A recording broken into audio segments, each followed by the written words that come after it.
Fitzpatrick from www.sexymenopause, and this is Stevie, the three-legged louchet. And today we're going to be having a talk about what it is that might indicate to you that your relationship is a toxic one. So our bodies have these incredible alarm bells.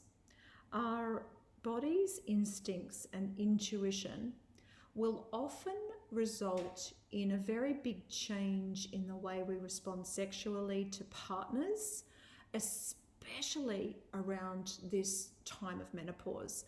And I'm not exactly sure what the exact statistics are, but they are very high in this period of time of menopause, being a high period of divorce and separation for women who have been in long-term relationships.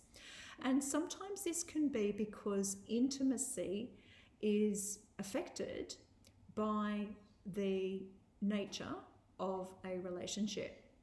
When we are around an unsafe person, now who is an unsafe person? An unsafe person is someone who may not have our best intentions at heart, and on a subliminal level we can feel that. Maybe they are someone who is struggling with their mental health or substance abuse. Maybe it is someone who is very self-absorbed or narcissistic. Maybe it's somebody who you've been in a long-term relationship with as a business relationship in some senses, and that the intimacy has slowly but surely been put on the shelf for a long time.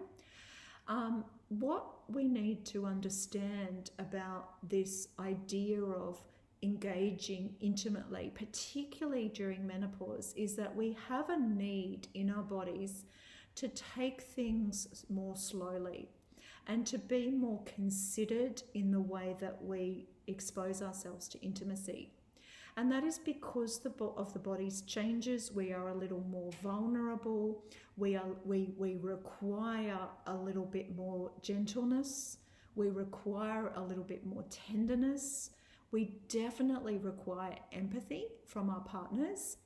But if these things are not forthcoming, and if these things do not come naturally to the person that we are with, maybe they are a narcissist, maybe they have got a streak that stops them from empathically tuning in to you as a partner, then it is an opportunity. Menopause becomes an opportunity to really get truthful, to really get authentically aligned with what it is that would make you feel safe in terms of engaging intimately.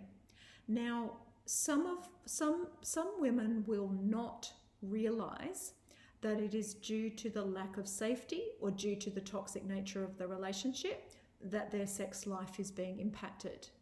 They don't understand that their body's libido is being hijacked by their partner's behavior or refusal to create safety.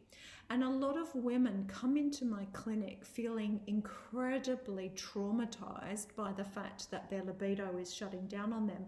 Now, libido can shut down because of the hormonal changes, and libido does not always shut down because you are with an unsafe partner. Libido can be affected by stress. Libido can be affected by hormones. Libido is very much a mental construct as well. But what I do think is important to always understand is that sometimes our bodies are giving us alarm bells and reactions to the fact that the person we are being asked to be intimate with is not necessarily the safest individual or energy to expose ourselves to.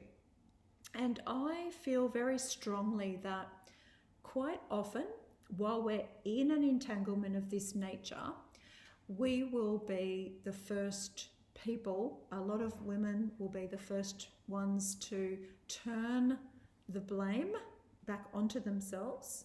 And a lot of narcissists and a lot of abusers and coercive controllers will be very happy to deflect blame and project it back onto you also. So we need to have a little bit of a radar out for this. We need to perhaps run some of our concerns via a sexologist or really good therapist and understand whether or not we are inside a dangerous or toxic dynamic.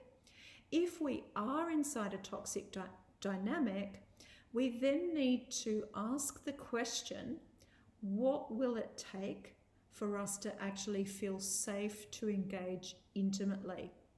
Will the partner that we're with have the necessary insight to be able to hold us more tenderly and with more care and compassion towards what we're going through in menopause, and perhaps take that time? We need to educate our partners to take that time to really nourish this field of safety between the two of you.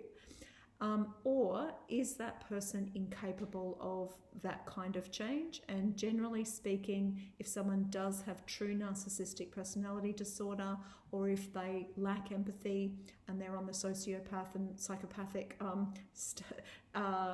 diagnosis, there is very little chance that these things are going to change, and that becomes an entire journey to negotiate.